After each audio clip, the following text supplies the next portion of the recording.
How do you afford to buy all of the stuff in your videos? Are you secretly part of the Illuminati? Okay, so I know I get a lot of questions about how do you make money on YouTube and all that kind of stuff, but the Illuminati is definitely not real. I know I like to joke around sometimes, but I mean, it's definitely not a real thing. I would not know of any hypothetical organization called the Illuminati, and even if I did, I mean, to imply that I would be a part of them is that's just irresponsible, to be honest with you. That's not remotely realistic. After updates and improvements over the years, which is your favorite next-gen console? So we're coming up on a year and a half since the Xbox One and PS4 came out, and I've got to say I've been leaning a lot more towards the Xbox side of things lately.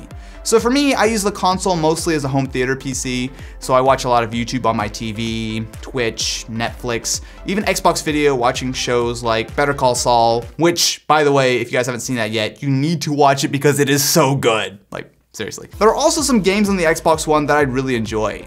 So Forza Horizon 2, I have sunk a lot of hours into.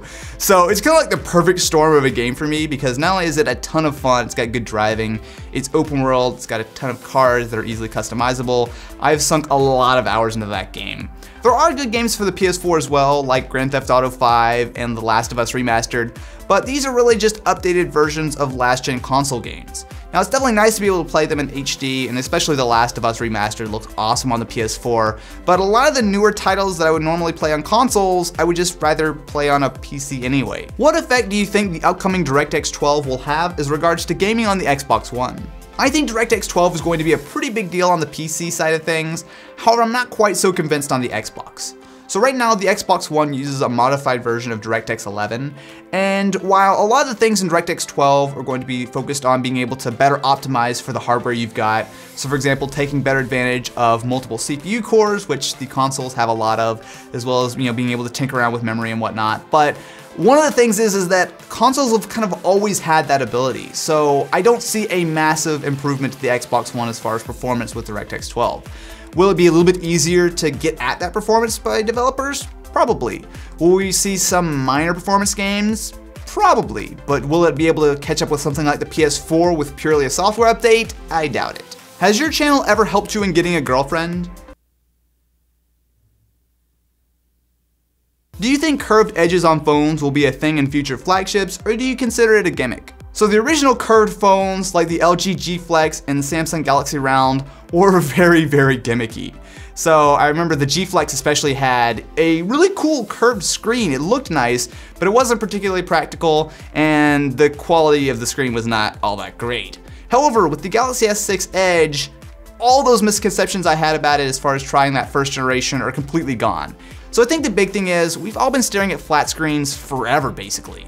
Now, with just a little tiny taper on the edge, I mean, the screen still functions exactly like you would normally expect. Just to be able to play with the Galaxy S6 Edge for about an hour or so, I was immediately sold on that. In fact, in my opinion, it almost seems like Samsung's playing it safe by even bothering to make a normal Galaxy S6 at all. Big thumbs up for curved displays. What are your thoughts on the new MacBook 12-inch? So the new MacBook looks really, really, really cool. Now, if that was the only thing to consider, then yeah, everyone should just go buy a MacBook.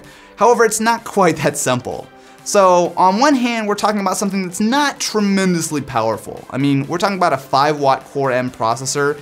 That's about what a lot of higher end tablets need as far as watts. So it's not gonna be massively powerful. I think it should probably fall a little bit behind like a current MacBook Air, which isn't terrible. For a lot of things, it's going to be fine. But I think the biggest problem for me though is the fact that it only has one port. I mean, yeah, sure, USB-C is, if you're only gonna put one port on a laptop, that's the way to go. I mean, you're getting power, you can put like DisplayPort and HDMI and USB. There's all kinds of things that you can adapt off of USB-C. But you're gonna have to buy a ton of adapters to do almost everything. I mean, I just think about something like, if I wanna edit a video on this, I've got to get an SD card reader to USB, then I gotta get a USB to USB-C adapter. Like, I'm gonna be carrying around a bag full of adapters just to use this super thin laptop. So I don't think it's a really good fit for me.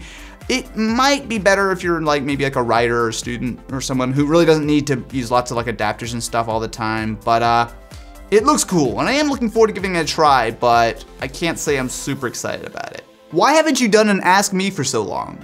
So I used to do these once a month, and I felt like that was a good balance. However, I started having fun with them, doing like skits and stuff, and I made them once a week, and it got difficult not only to be able to kind of keep interesting questions every week, but just to be able to spend that much time. I mean, I was spending like 2 days on a lot of Ask Me's before I stopped, and that just kind of kept me from making a lot of the videos that I wanted to make. So I am thinking about bringing this back as a monthly deal, because it is nice to be able to talk to you guys and do something that's not going to take me like a week to make, something I can just sit down and a video I can make in an afternoon, just to kind of answer some questions and talk about some things that I would like to talk about but really aren't worth doing an entire video about. So if you guys want to see these come back once a month, definitely be sure to let me know, but I think that's probably the way I want to do it. If you guys have any more questions you'd like me to answer next time on Ask Me, feel free to hit me up on Twitter and Facebook, and those links will be in the description of this video. Anyway guys, thank you so much for watching, and I will catch you in the next one.